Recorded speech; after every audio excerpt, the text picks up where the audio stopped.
नमस्कार, मैं हूं वनीसा राणा। स्वागत है आपका बुक्स इन वॉइस के भारत की वाणी कार्यक्रम में। आज हम बात करेंगे उस महान वैज्ञानिक की जिन्होंने भारत के अंतरिक्ष कार्यक्रम की नींव रखी। जी हाँ, हम बात कर रहे हैं डॉक्टर विक्रम साराभाई की। जब भारत में स्वतंत्रता प्राप्त की तब देश की सबसे बड़ी आवश्यकता थी विज्ञान और तकनीक के क्षेत्र में आत्मनिर्भरता। ऐसे समय में एक दूरदर्शी वैज्ञानिक ने भारत के अंतरिक्ष युग की नींव रखी और यह विश्वास दिलाया कि हमारा देश भी अंतरिक्ष की ऊंचाइयों को छू सकता है। वह वैज्ञानिक थे डॉक्टर विक्रम साराभाई। विक्रम साराभाई केवल एक वैज्ञानिक नहीं थे, बल्कि एक राष्ट्र निर्माता, शिक्षाविद और संस्थापक दृष्टा थे। उन्होंने न केवल भारत के अंतरिक्ष कार्यक्रम को दिशा दी, बल्कि विज्ञान को जन कल्याण और सामाजिक विकास से जोड़ा। उनके विचार, प्रयोग और संस्थाएं आज भी देश के वैज्ञानिक विकास की आधारशिला है। जब आज़ादी के बाद देश विज्ञान और तकनीक के क्षेत्र में आत्मनिर्भरता की राह खोज रहा था, तब उन्होंने अपनी दूरदृष्टि, समर्पण और नेतृत्व से भारत को अंतरिक्ष की ऊंचाइयों तक पहुंचाया। तो आइए जानते हैं उस महान वैज्ञानिक, शिक्षाविद और राष्ट्र निर्माता के प्रेरणादायक जीवन की कहानी। डॉक्टर विक्रम साराभाई का जीवन परिचय। डॉक्टर विक्रम साराभाई भारत के सबसे बड़े वैज्ञानिक, जो अणु शक्ति आयोग के अध्यक्ष भी रहे। लक्ष्मी और सरस्वती दोनों का वरदान रहने पर भी जिन्हें अभिमान कतई छू नहीं सका था। डॉक्टर विक्रम साराभाई। जब किसी महान व्यक्ति की मृत्यु होती है, लोग पहला प्रश्न पूछते हैं, इनके पश्चात कौन? प्राय इस प्रश्न का उत्तर जल्दी मिलता है, परंतु कभी कभी इस प्रश्न का उत्तर बहुत समय तक नहीं मिलता, क्योंकि वैसा ही कार्यक्षम व्यक्ति मिलना कठिन होता है। इससे ये बात साफ हो जाती है कि वह मृतक व्यक्ति कितना महान था। होमी जहांगीर भाभा ऐसे ही व्यक्ति थे। वे एक जग प्रसिद्ध भौतिक शास्त्रज्ञ और भारतीय अणुशक्ति आयोग के अध्यक्ष थे। विश्व के कई देश अणुबम बना रहे थे। उस समय यह प्रश्न उपस्थित हुआ, क्या भारत को भी उनका अनुकरण करना चाहिए? कुछ लोगों का कहना था कि अणुबम बनाना बहुत खर्चे की बात है। भारत एक गरीब देश है और यदि उसने बम के लिए इतनी बड़ी रकम खर्च की तो पैसे की बड़ी समस्या उसके लिए खड़ी होगी। अणुबम बनाने के लिए कितना खर्चा आ सकता है? इस पर भाभा ने हिसाब लगाकर बताया कि यह बहुत खर्चे की बात नहीं है, भारत भी बम निर्मित कर सकता है। इस महान वैज्ञानिक का 1966 में विमान दुर्घटना में आकस्मिक देहांत हुआ। तब इनके पश्चात कौन? ये एक बड़ा प्रश्न निर्माण हुआ। कौन है जो ऐसे महान भौतिक शास्त्रज्ञ की जगह ले सकेगा? और 4 माह बाद भी प्रत्येक का उत्तर था विक्रम अम्बालाल साराभाई। अनोखा गुरु। वे आ रहे हैं, उन्हें बता दो। मैंने यह अनुमान नहीं किया, तुम उन्हें स्वयं कह दो। नहीं, मैं नहीं कह सकता, तुम कह दो, मुझे डर लगता है। 2 व्यक्ति इस प्रकार बातचीत कर रहे थे। उसी समय विक्रम साराभाई उनके पास आए और उन्होंने पूछा, क्या बात है? विद्युत मीटर में बिगाड़ हुआ है सर, इसमें बहुत भारी विद्युत प्रभावित हो गई। बस इतना ही, उसकी अधिक चिंता नहीं। विद्यार्थी अध्ययन करते हैं तब ऐसी घटनाएं हुआ करती ही हैं। गलतियां नहीं होंगी तो विद्यार्थी अध्ययन कैसे करेंगे? भविष्य में सावधानी रखो, यही बहुत है। 1948 में अहमदाबाद की एक छोटी सी अन्वेषण प्रयोगशाला में उपरोक्त वार्तालाप हुआ। आरपी काणे और अन्य विद्यार्थी महात्मा गांधी विज्ञान संस्था में कुछ प्रयोग कर रहे थे। प्रयोग करते समय भारी विद्युत के कारण यंत्र जल गया। उस समय बाजार में ऐसे यंत्र मिलना बहुत कठिन था। एक यंत्र न मिलने के कारण बहुत से महत्वपूर्ण प्रयोग विलंब से करने पड़ते थे। विक्रम अम्बालाल साराभाई ने यह प्रयोगशाला नई शुरू की थी, इसीलिए विद्यार्थी बहुत डर गए थे कि जो कुछ हुआ उसके लिए वे क्या कहेंगे। यही कारण था कि जिन पर दोनों आपस में चर्चा कर रहे थे, जब साराभाई को इसके बारे में बताया गया तो ना ही वे क्रोधित हुए और ना ही उनके चेहरे पर चिड़चिड़ेपन का कोई चिन्ह नजर आया, किंतु उन्होंने सहानुभूति पूर्वक बात कही। प्रफुल्ल डी भवसाने 1948 में बीएससी की डिग्री ली और एमएससी के अध्ययन के लिए वे पूना गए। वहां उन्हें किसी भी कॉलेज में प्रवेश नहीं मिला। तब डॉक्टर L.A. रामदास ने भारत ऋतु अनुमान विभाग पूना में उन्हें पदार्थ विज्ञान शास्त्री अन्वेषण प्रयोगशाला के बारे में जानकारी दी, जो विक्रम साराभाई ने उसी समय अहमदाबाद में शुरू की थी। उन्होंने भावसार को बताया कि यदि वे विक्रम साराभाई से मिले तो उनकी समस्या हल होगी।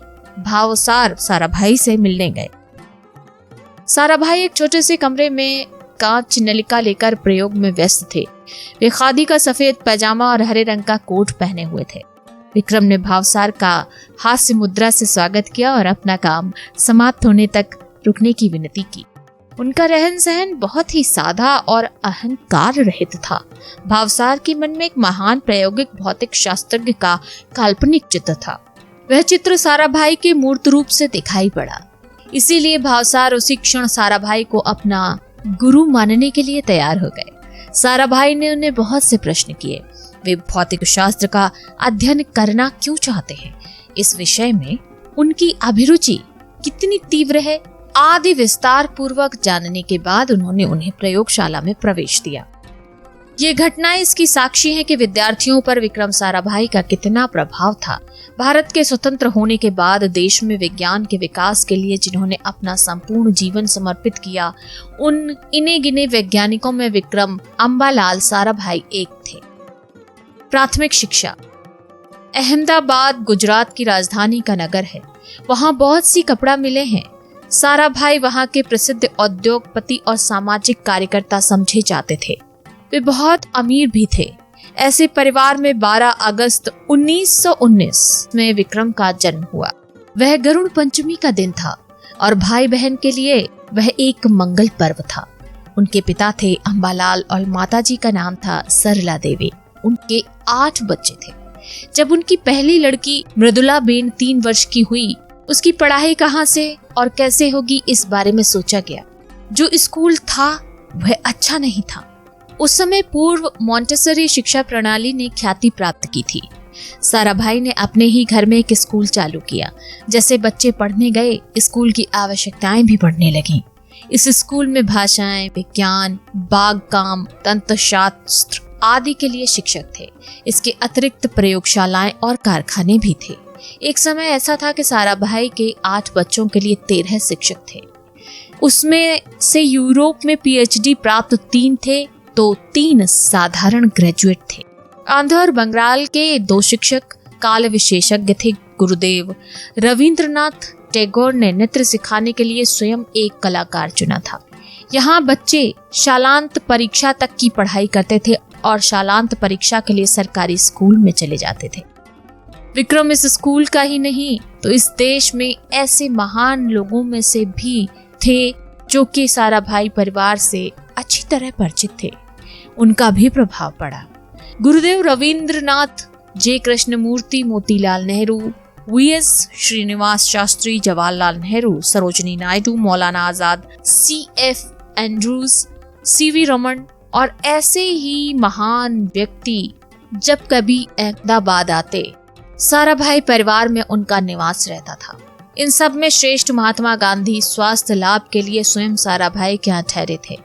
इसमें संदेह नहीं था कि इन सब महान व्यक्तियों की घनिष्ठता का छोटे विक्रम के मन पर बहुत गहरा प्रभाव था।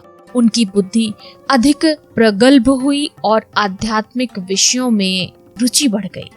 उनके शिक्षक श्री बदामी ने कहा है, विक्रम ने अपना संतुलन खोकर लोगों को क्रोध से कुछ कहा हो, ऐसा मैंने कभी नहीं देखा। विक्रम 5 या 6 वर्ष के थे जब उनका पूरा परिवार शिमला गया। वहाँ एक छोटे बालक ने देखा कि अपने पिताजी को प्रतिदिन बहुत सी चिट्ठियां आती हैं। उसने सोचा कि चिट्ठियां उसे भी क्यों ना आए, इसीलिए उसने पिता के दफ्तर से कुछ लिफाफे ले लिए। उस पर अपना नाम पता लिखकर टिकट लगाकर डाकघर में छोड़ आया। जब उनके पिता ने देखा कि विक्रम को चिट्ठियां प्रतिदिन आ रही हैं, तो उन्होंने पूछा। विक्रम ने हंसते हुए उत्तर दिया, मैं अपने को ही पत्र लिखता रहता हूँ। बचपन से ही विक्रम का साहस से प्रेम था। 8 वर्ष के थे तभी उन्होंने साइकिल चलाना सीख लिया और साइकिल के अपने कारनामों से वे लोगों को आश्चर्यचकित कर देते थे। साइकिल आगे बढ़ाते थे, हाथ ऊंचे उठाते थे, पैर सामने की ओर खींचते थे, आंखें बंद करते थे। ऐसे खतरनाक खेल खेलने से यदि किसी ने मना भी किया तो वो किसी की नहीं सुनते थे। उनके यहाँ एक छोटा सा तालाब था जिसमें एक नाव भी थी।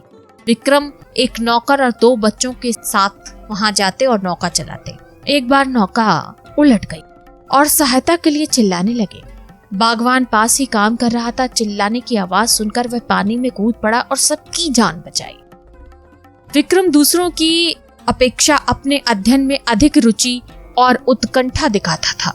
गणित और विज्ञान के प्रति उसकी भारी उत्सुकता रही। उसके शिक्षक कहते थे कि विक्रम छुट्टियों में भी बहुत पढ़ाई करता था और स्कूल खुलता तो बाकी विद्यार्थियों से पढ़ाई में बहुत आगे रहता था।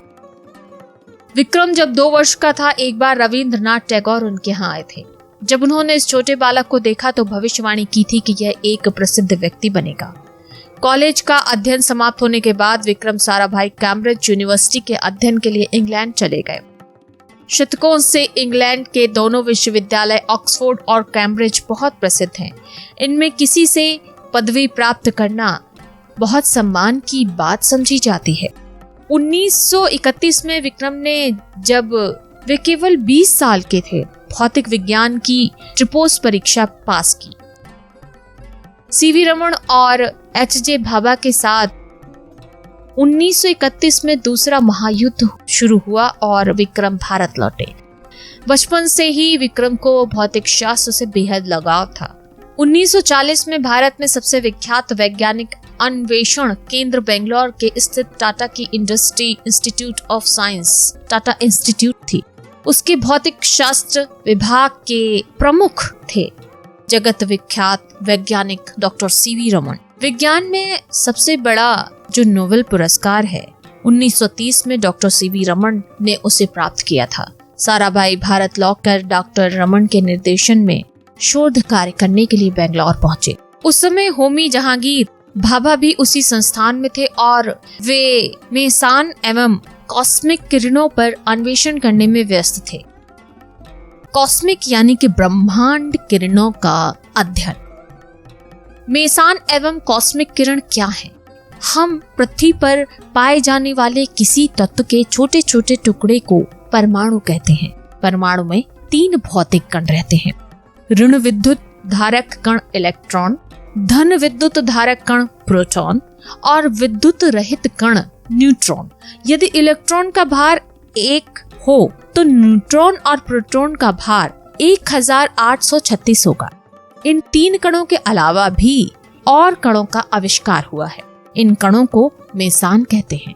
इन कणों का भार इलेक्ट्रॉन, प्रोटॉन अथवा न्यूट्रॉन के भार से अलग होता है। मेसान के अन्वेषण करने वाले वैज्ञानिकों का मानना है कि उनकी उत्पत्ति कॉस्मिक किरणों के द्वारा होती है। कॉस्मिक किरणें यानी कि ब्रह्मांड की किरणें बहुत ही सूक्ष्म और शक्तिशाली होती हैं और वे पृथ्वी के किसी बाहरी भाग से आती हैं। वे पृथ्वी की ओर सब दिशाओं से तीव्र गति से आती हैं। दिन हो या रात, प्रत्येक मिनट में ऐसी 600 कॉस्मिक किरणें मानव शरीर में प्रवेश करती हैं। वे 100 मीटर मोटी चट्टानों में प्रवेश कर सकती हैं। विक्रम साराभाई ने कॉस्मिक किरणों की तीव्रता में परिवर्तनों की खोज की। उनका सर्वप्रथम वैज्ञानिक लेख कॉस्मिक किरणों की तीव्रता में परिवर्तन के बारे में था। सन 1942 में बेंगलोर में एक वैज्ञानिक पत्रिका में प्रकाशित हुआ था। इससे उन्हें आगे चलकर अंतरिक्ष में ग्रहों के बीच की दूरी के अध्ययन करने में, सूर्य और पृथ्वी के संबंध में एवं पृथ्वी की आकर्षण शक्ति के अध्ययन में सफलता मिली। इस कालावधि में उन्होंने पूना के केंद्रीय ऋतु अनुमान केंद्र में कुछ समय तक अनुसंधान कार्य किया।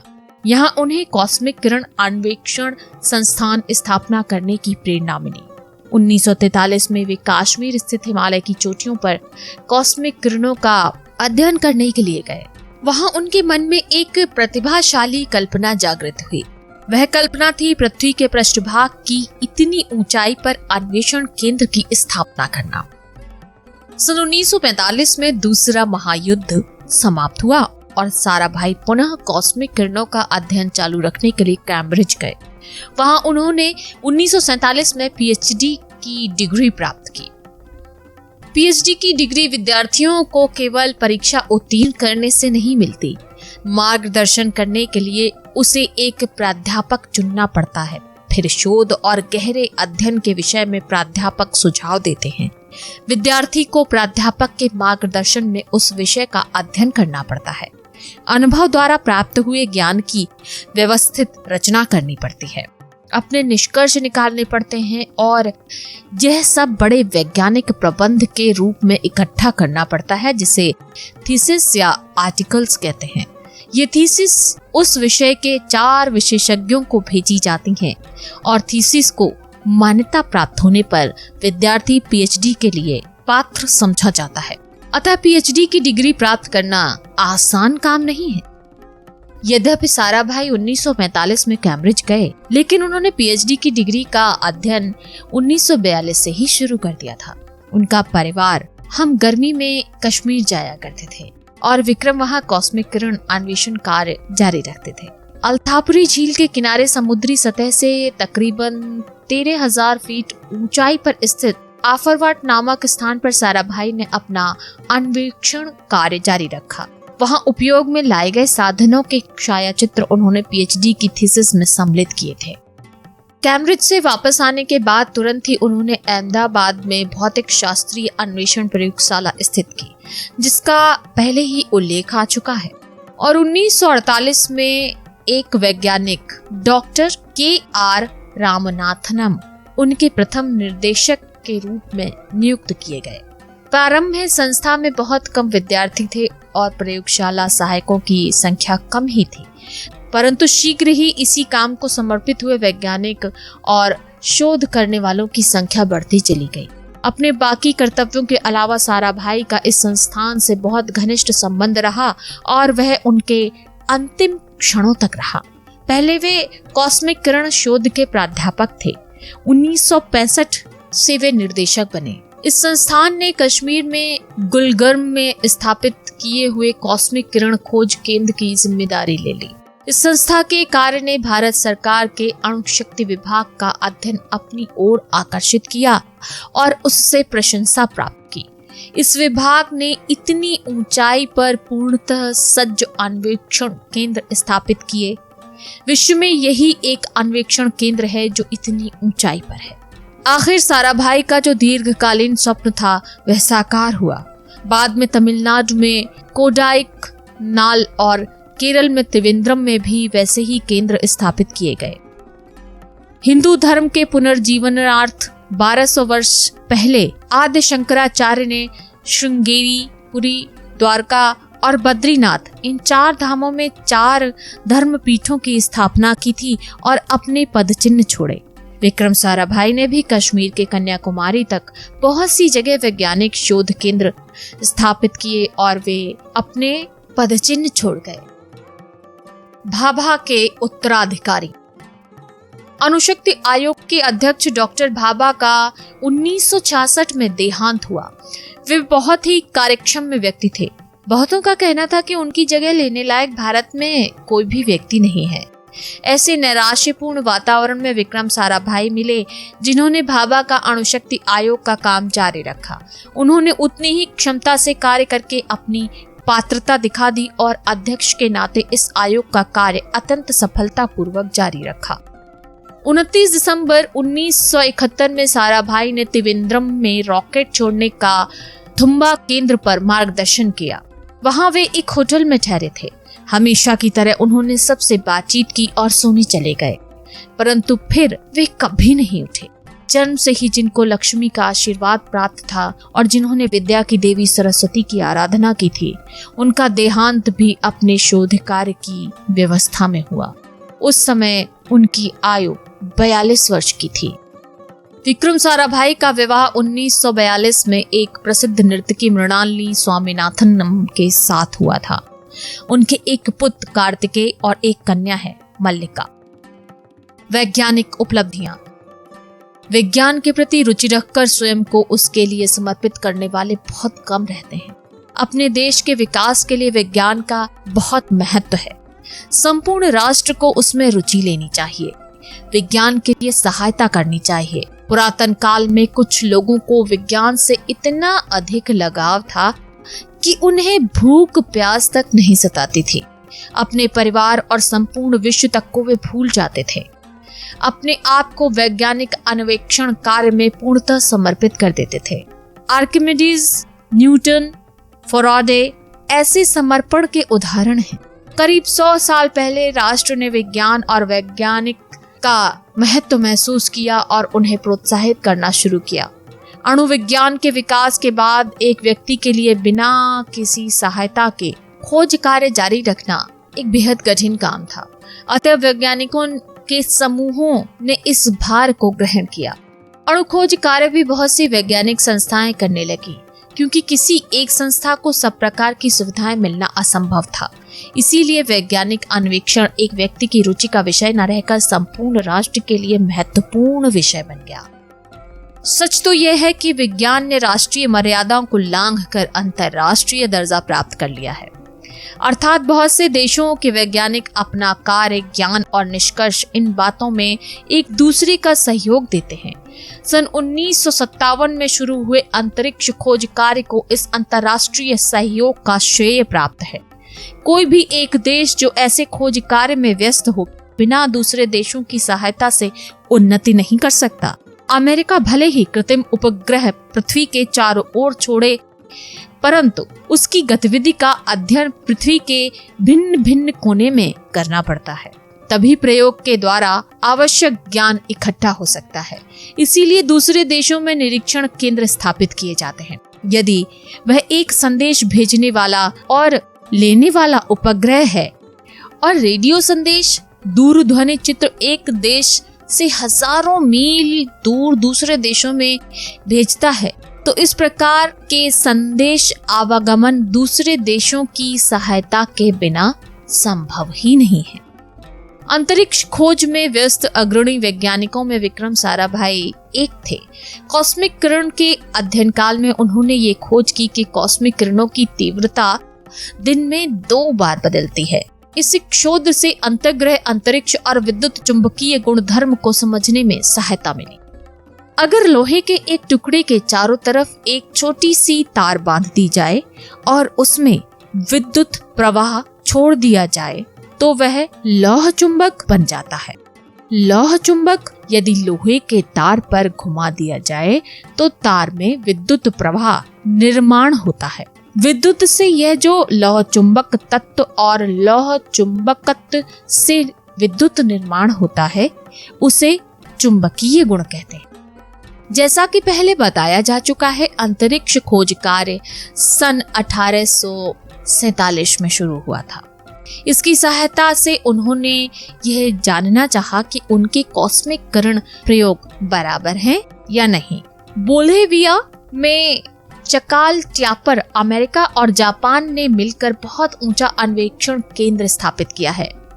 मेसांस की खोज के लिए वहां उन्होंने व्यवस्था की। अच्छे परिणामों की प्राप्ति के लिए साराभाई अपने विद्यार्थी को भेजा। साराभाई ने त्रिवेंद्रम, अलीबाग, होनोलुलु और गुलमर्ग में प्रयोग किए और अपने प्रयोग द्वारा उन्होंने सिद्ध किया है कि वैज्ञानिकों द्वारा पृथ्वी की चुंबकीय शक्ति में परिवर्तन के मान्य कारण गलत हैं।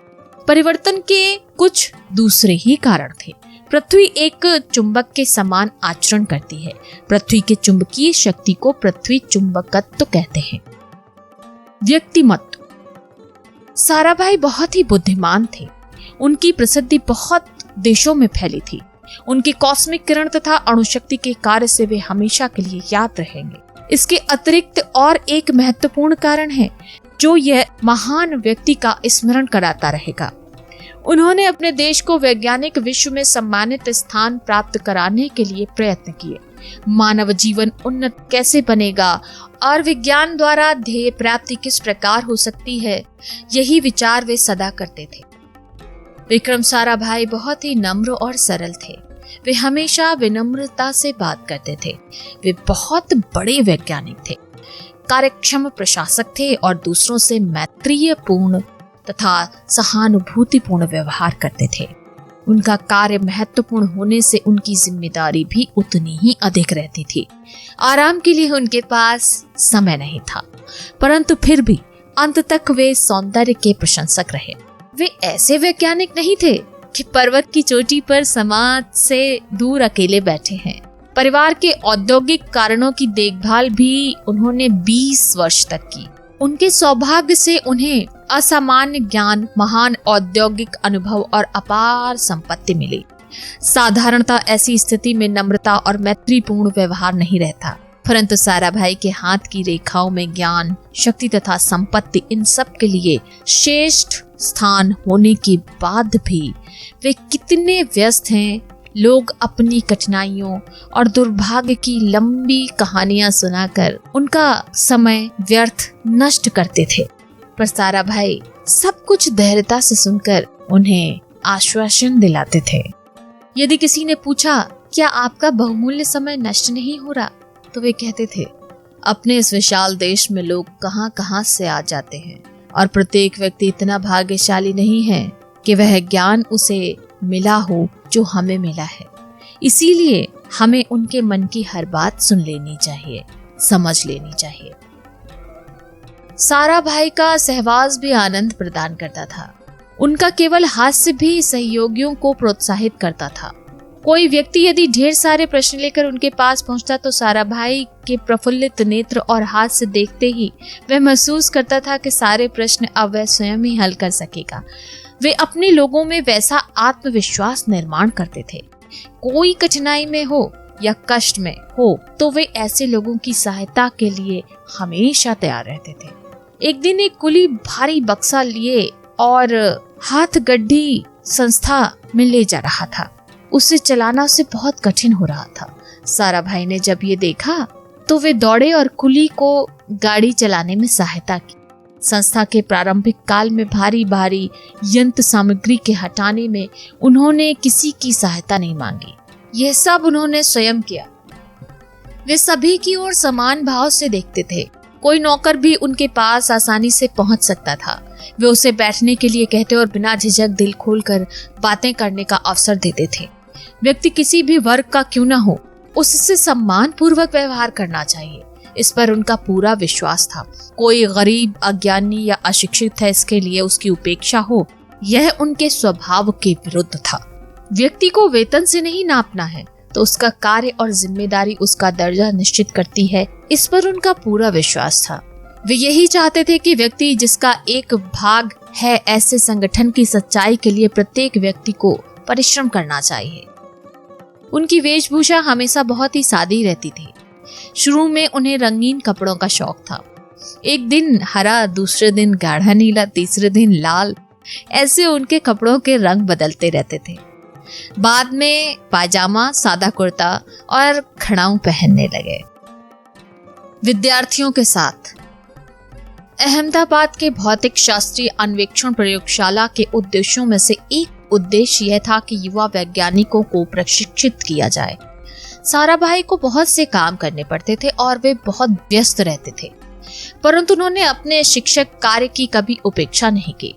उन्होंने 20 विद्यार्थियों को प्रगत अनुसंधान कार्य करने और पीएचडी डिग्री प्राप्त करने के लिए प्रोत्साहित किया।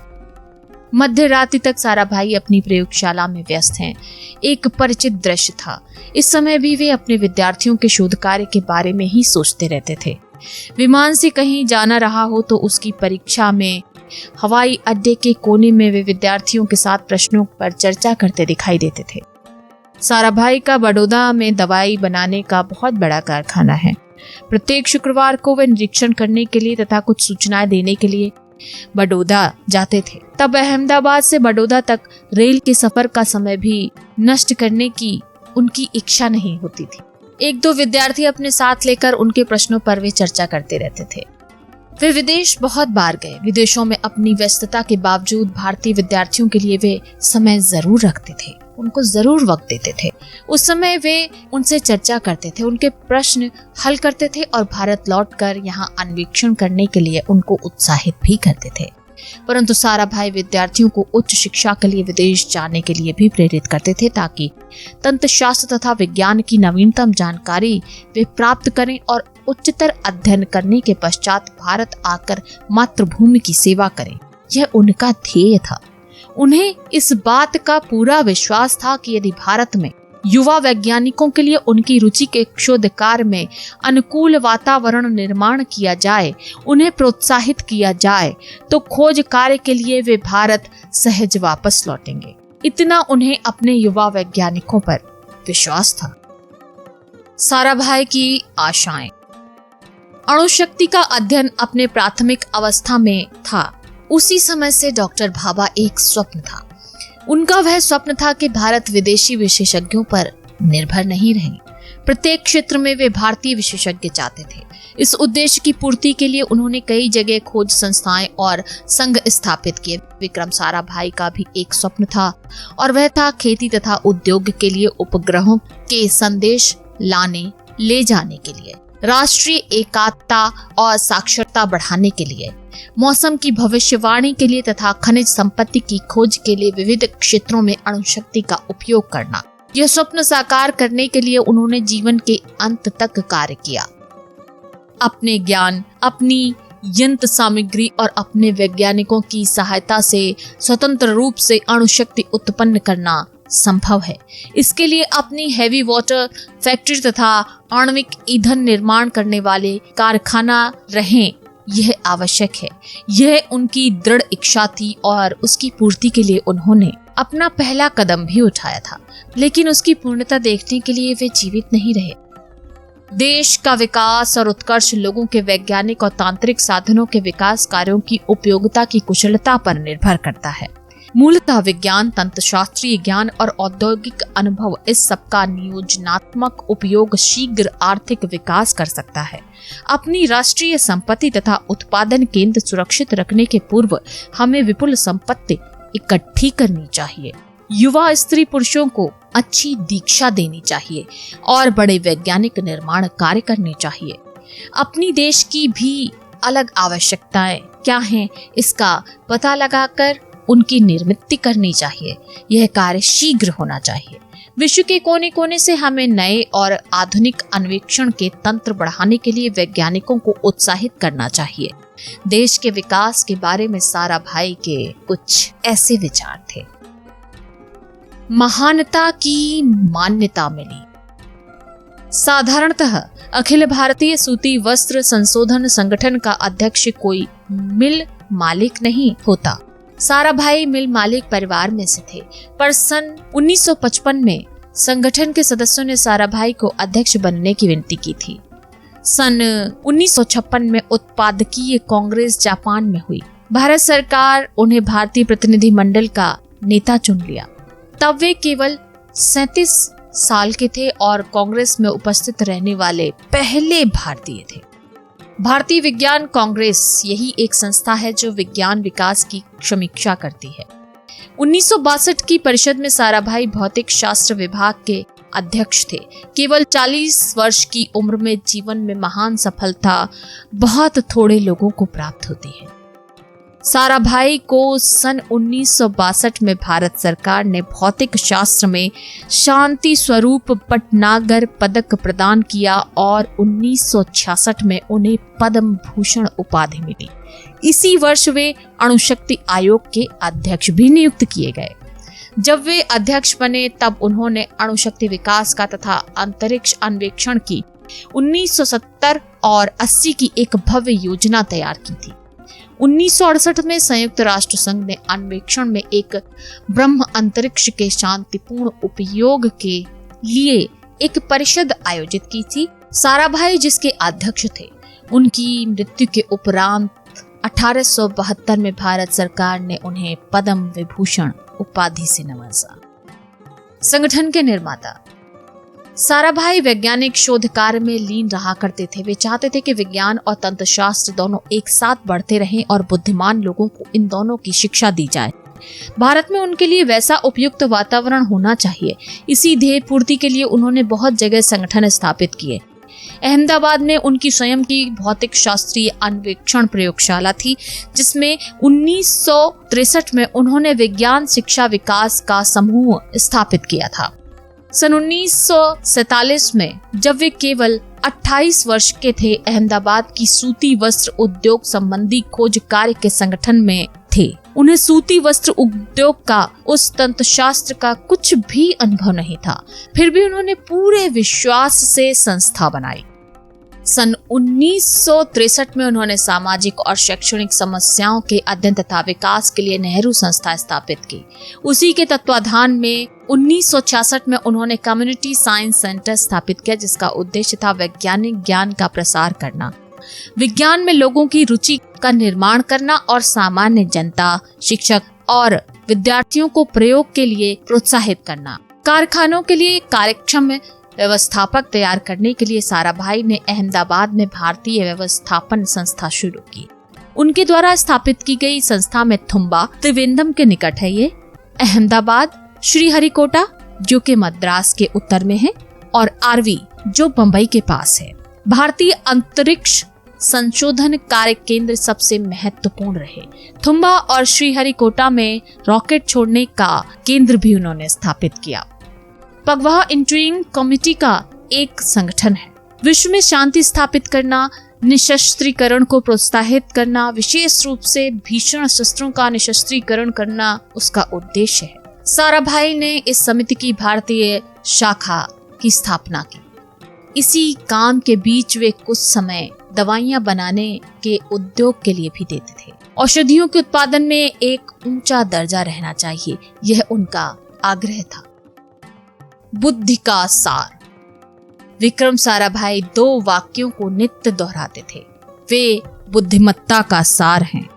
प्रत्येक व्यक्ति को इन वाक्यों का चिंतन करना चाहिए। मात्र अनुभव को अधिक महत्व नहीं दिया जाना चाहिए। जो भारी शोर के बीच में भी संगीत सुन सकता है, उसका आनंद ले सकता है, वह मूल्यवान उपलब्धि प्राप्त कर सकता है। दोस्तों, यह था डॉक्टर विक्रम साराभाई का प्रेरक जीवन और उनका अद्भुत योगदान। उनका दृष्टिकोण, उनकी दूरदृष्टि और उनके कर्म हमेशा हमें यह सिखाते हैं कि विज्ञान केवल ज्ञान का साधन नहीं, बल्कि राष्ट्र निर्माण में समाज कल्याण का माध्यम भी है। डॉक्टर साराभाई ने हमें दिखाया कि सपने केवल देखने के लिए नहीं, बल्कि उन्हें साकार करने के लिए भी होते हैं। उनके जीवन से प्रेरणा लेकर हम सभी अपने क्षेत्र में उत्कृष्टता प्राप्त कर सकते हैं और देश की प्रगति में योगदान दे सकते हैं। तो आइए उनके सपनों को आगे बढ़ाएं और विज्ञान के मार्ग पर कदम बढ़ाएं। अगर आपको डॉक्टर विक्रम साराभाई की जीवन कहानी और उनके अद्भुत योगदान की यह जानकारी पसंद आई हो तो हमारे चैनल को सब्सक्राइब करें, साथ ही बेल आइकन दबाएं ताकि आपको हर नई वीडियो की सूचना तुरंत मिल सके। हम लाते रहेंगे आपके लिए ऐसी ही प्रेरक और ज्ञानवर्धन वीडियो जो आपको शिक्षा, विज्ञान और प्रेरणा से भर देगा। तो जुड़े रहें हमारे साथ। नमस्कार, आप सभी का बहुत बहुत आभार।